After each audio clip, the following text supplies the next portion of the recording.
abuse is just caused by the type of person that's raising the kid. Like, it's just how they are. They probably come from a family where they went through child abuse from their parents, so they want to inflict it on other people. Be caused by parents or any adults that have any problems, like alcoholics and drug addicts, and maybe even divorced parents because they're struggling without another person to help with their child. And who's just some child who's abused not in the right way by, like, physically or even mentally by some older person. Poverty, maybe they have some financial issues or just some other issues that's causing them lots of stress and frustration, and for some people to escape that feeling, or a lot of people don't know how to really react to their stress and their causes, so a lot of them drink, a lot of them do drugs. Mostly caused by when someone isn't really right in the head, so they have to resort to physically, mentally, and emotionally harming a child. Seems to me any kind of abuse of another person comes out of some sort of frustration or unhappiness on the part of the abuser. They may not be happy with their life. They may, for that matter, resent having a child, being a parent, having that thrust upon them. Going to leave a scar, be it a physical one or an emotional one. Many times I think child abuse is caused by a parent who's overly stressed out. I don't know what the definition of it is. I guess it could be mental, it could be physical. There's many different types of abuse, but abuse is simply taking advantage of someone in those variety of ways that doesn't respect them as a person, as a spiritual person, as somebody who is deserving of dignity and respect. Why that happens? I mean, unfortunately, it's kind of like a vicious cycle. Many people who are abusers were themselves abused, so it's kind of a vicious cycle. We know that parents who had been abused as children tend to be more vulnerable to repeat it. Now, let me say quickly, not everybody who's abused as a child actually goes ahead and abuses their own children, but they have a tendency to repeat it, because when we become parents, we repeat things that happened to us when we were little kids. Then there's people who use drugs, and it lowers their judgment ability, and that's implicated. There are people who have psychiatric problems and think warped ideas about how children should be raised to make them good. There are people who really don't have skills for parenting. There are people who have poor anger management skills. As I said,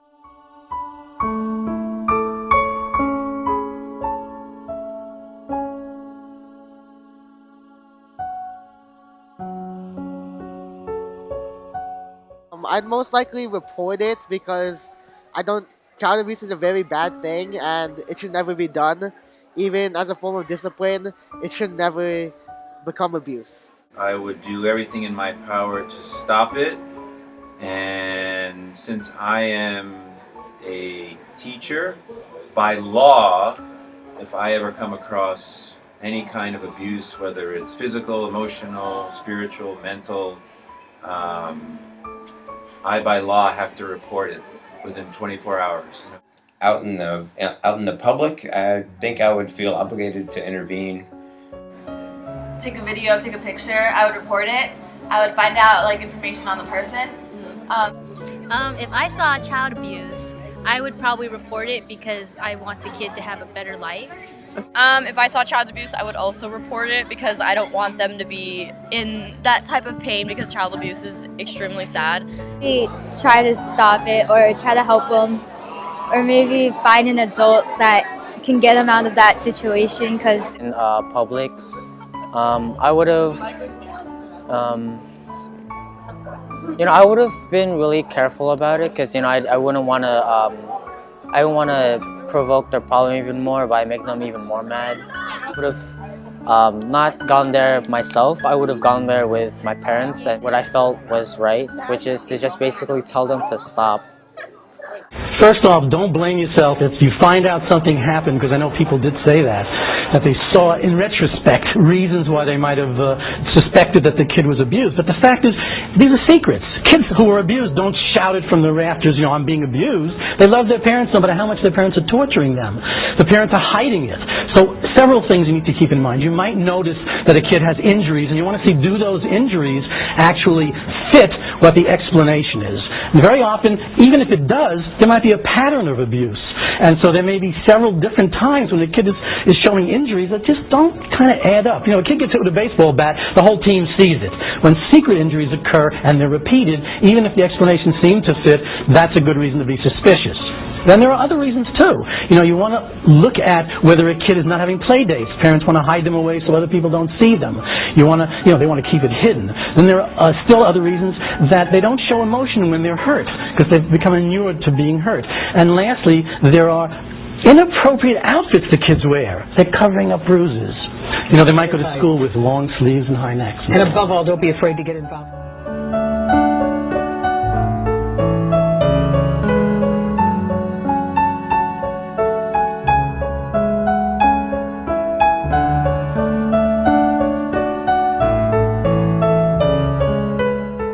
I think a victim could be someone younger, because when you're younger, you can't really do anything about it, so you can hide it and hide the abuse. And some teenagers can have child abuse too, but they don't really like to speak out with it. Abuser, I feel like it can be anybody, any female or male.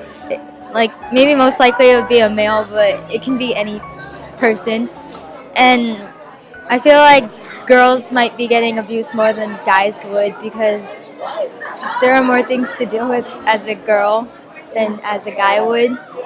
And they know that girls are less stronger than men are, so yeah. A lot of vast majority of people who are abusers were abused themselves. Unfortunately, a lot of abuse isn't even reported, but the abuse that is reported, general statistics unfortunately are that girls tend to be sexually abused more than boys. Boys tend to be more physically abused. I think it's probably boys, because I think probably most parents think they're tougher and they can handle it and they should be tough and things like that. As far as the parent, I don't know if it's usually a mom or a dad. It could be either way.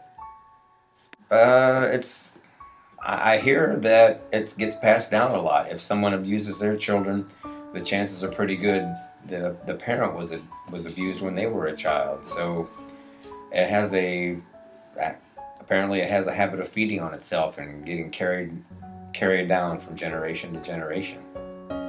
I don't really think gender matters much in child abuse.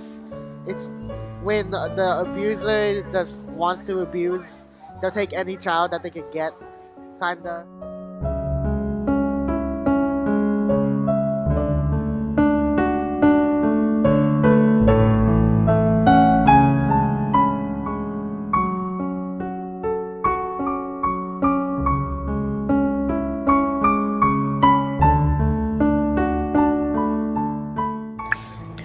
What I learned in this project is that child abuse is done in many different ways, such as neglect, sexual, physical, and emotional abuse. And it's more than meets the eye. A shocking statistic is almost 5 children die every day because of child abuse. Throughout this project, I have learned that child abuse is not something to laugh about. It is a very serious thing that happens throughout the world today. Something that surprised me about child abuse is that it's not just the physical abuse, it's also the emotional and the sexual abuse and also neglect. I learned that child abuse commonly runs in a cycle. Like if a child grows up being abused, most likely they will abuse their children when they get older, and the cycle continues on. I was surprised by how often child abuse happens in our world today. During the child abuse project, I learned that there are many families out there who have suffered from a death in their family, maybe because the person has like killed their baby purposely or mistakenly because they're like stressed and everything. And like what surprised me the most is that people really kill their babies, and they put their babies in freezers and they kill them, and that just like broke my heart the most. And like nannies that like abuse their child, their caretakers, like the caretakers like abuse the children, and that just like surprised me the most at anything when I was doing this video.